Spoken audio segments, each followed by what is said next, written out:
안녕하세요, 위원님 반갑습니다. 바쁜 위원님들의 소중한 통과 시간 아껴드리는데 최선을 다하는 대출 총리입니다. 오늘의 헤드라인, 제 블로그 함께 볼게요. 법정 최고금리 올리자? 기사 들어가 볼게요. 안 그래도 대출 이자 무서운데 법정 최고금리 올리자는 이유. 새해 정부가 연 20%로 묶인 법정 최고금리를 인상하는 방안을 검토 중이라고 합니다. 법정 최고금리는 말 그대로 대출을 해줄 때 법적으로 받을 수 있는 최고 허용치입니다. 2002년 처음 도입됐을 때 연 66%였다가 이후 7차례 조정돼 현재는 20%입니다.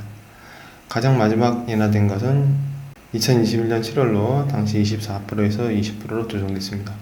정부는 이 최고금리를 법에 정해진 27.9 범위 안에서 다시 인상하거나 시장 금리와 연동해 탄력적으로 움직이도록 하는 제도를 도입하는 방안을 국회와 논의할 예정이라고 합니다. 변동금리 대출을 갖고 있거나 앞으로 대출을 받으셔야 하는 분들은 안 그래도 치솟은 금리에 근심이 가득한데 최고금리를 올린다니 무슨 말이냐 하실 겁니다. 법정 최고금리를 올리면 가령 지금 19.9%의 대출을 이용하고 있던 저신용자들은 더 높은 금리로 대출을 받아야 하는 상황에 물리는 것 아니냐는 걱정도 나올 수 있습니다. 분명 최고금리가 인상되면 일부 대출자들은 이자 부담이 증가해 피해를 받게 될 겁니다. 특히 이미 법적 최고금리에 근접한 수준으로 대출을 이용하고 있던 분에게 손해가 집중될 우려가 높습니다.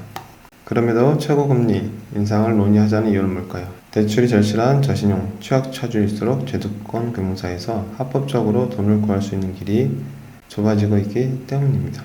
초저금리 시대가 저물고 기준금리와 시장금리가 급등하는 이때 천장에 해당하는 최고금리가 묶여있으면 대출 원가에 해당하는 조달금리 상승을 상쇄해야 하는 금융사들은 수주가 맞지 않는 저신용자들에게는 대출을 아예 내주지 않게 됩니다.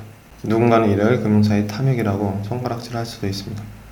하지만 금융사도 어디선가 돈을 조달해서 다시 돈을 빌려주며 그 이자, 마진으로 수익을 내야 하는 기업인 만큼 망하지 않으려면 어쩔 수 없는 일일 겁니다.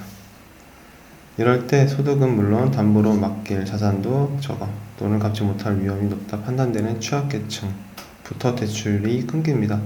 고금리에 돈을 빌리고 싶은 사람은 아무도 없습니다. 그럼에도 불구하고 여러 가지 이유로 급전이 필요할 때 높은 금리라도 일단 돈을 융통할 수 있어야 합니다. 하지만 시장 상황이 맞지 않는 금리 상한선이 그어져 있으니 대출문이 닫힙니다. 이들이 합법적으로 돈을 빌릴 수 없게 된다면 갈 곳은 연간 환상금리 3,400%가 넘는 불법 대출이 판치는 사채 시장밖에 없습니다. 저신용자 대출 절벽 이미 진행 중. 저신용자부터 제도권 금융시장에서 밀려나는 현상은 이미 진행 중입니다. 신용점수가 낮은 사람들이 이용하는 대부업체에서 가장 가시적입니다. 금융감독원이 민주당 의원에게 제출한 자료에 따르면 등록 대부업체가 신용대출을 받은 이용자는 2021년 말 160만 명에서 9월 말 96만 명으로 9.2% 줄었습니다.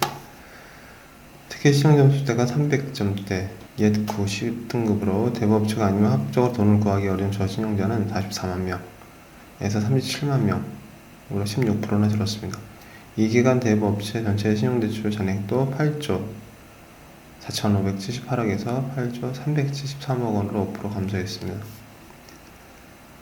대부업체들은 최고금리가 24%에서 20%로 인하된 데 이어 작년 조달금리까지 급등하면서 수익성이 없는 저신용자 대출을 드릴 수밖에 없다고 주장합니다. 숙명여대 교수가 추산한 바에 따르면 기준금리와 물가 상승률이 각각 3%, 5%일 때 대부 금융시장의 적정 대출금리는 최저 연 26.7에서 37.7%였습니다.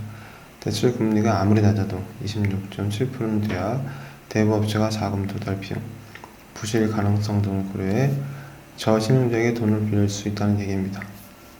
현재 한국은행 기준금리는 3.25%, 이보다 더 높죠.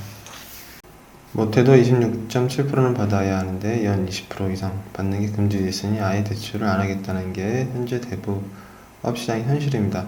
실제 업계 1위 러시계시는 지난달 26일 신규 대출을 아예 중단했습니다. 규모가 더 작은 다른 대부업체들도 기존 대출 대환이 아니면 신규 대출을 거의 하지 않고 있다고 합니다. 저축은행 항의 대출 증가율. 올해는 힘겹게 났네요. 플랫폼 토스핀다이죠. 그래서 연결된 금융사들 중에 중단한 금융사들도 이렇게 된다고 합니다. 참고해 주시길 바랄게요. 내용이 기니 여기서 일부 줄이도록 하겠고, 궁금하신 분들은 저희 블로그로 오셔서 더 참고하시면 좋겠습니다.